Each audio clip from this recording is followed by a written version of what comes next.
компания түзбөгүлө, бирок ушул түзүп койгон компанияда иштегиле. Это возможно, мүмкүн. Ал целый бир дүйнөгө атагы чыккан компанияны түзгөндөн караганда ошо түзүп койгон системада иштеген оңой. Давайте иштегиле. 25 жашында эч нерсе кылбай, 25 эмес 30-ду да өткөзүп берген адамдар барбы арабызда? Кол көтөрөбүз жигиттерден.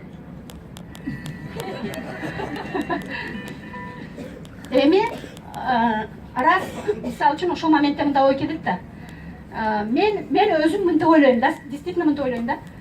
Раз мен бир компания түзө албасам, раз мен башка жерде эч нерсе кыла албасам, башка нерсе жөн эле аябагандай сонун чоң Бишкекте мисалы үчүн аябагандай чоң контейнер 2-3 магазин ачсам дагы, ачып жиберип жөн эле айлыгым эмес, ошо доходум азыркыдан көп болуп кетсе дагы, мени бир дагы чет мамлекеттен бирөө чакырып, сен 3 магазин ачтың, 5 магазин ачтың, Бишкектен 10 үй алдың деп туруп мени бирөө сыйлабайт да, чет сахнага чыгарып. Түшүндүңөрбү?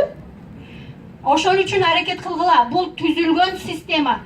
Бизнес куруш үчүн биринчи мал тапкычаң эсеп тап деген ата-энелерибиздин бабушка, дедушкаларыбыздын сөздөрү бар. Мал тапкычаң эсеп тап деген. Булар эсебин түзүп койгон боюнча ошол эсеп менен эле кете берели дагы. Бүтүндөй өзүбүз каалаган нерсени ушул арифлеймди өзүбүздүн пайдабызга иштетели. Ар бирибиздин өзүбүздүн каалаган мүмкүн мечтабыз бар. Бирөө чоң үй салгысы келет, бирөө чет мамлекетке баргысы келет, бирөө бир нерсе кылгысы келет. Ар бирибиздики ар башка. Бирок компания арифлеймдин эсеби менен, компания арифлеймдин өстүргөнү менен, компания арифлеймдин мүмкүнчүлүктөрү менен биз ошону аткара алабыз. Өзүбүздүн каалаганыбызды, ар бириңер өзүңөрдүн каалаганыңарды, каалаган жашооңарды аткара аласыңар. Биз силерди только арифлеймге байлап коймокчу эмеспиз. Арифлеймге эч кимди байлабайт. Арифлейм менен биз аябагандай көп нерселерди бүтүрүп атабыз.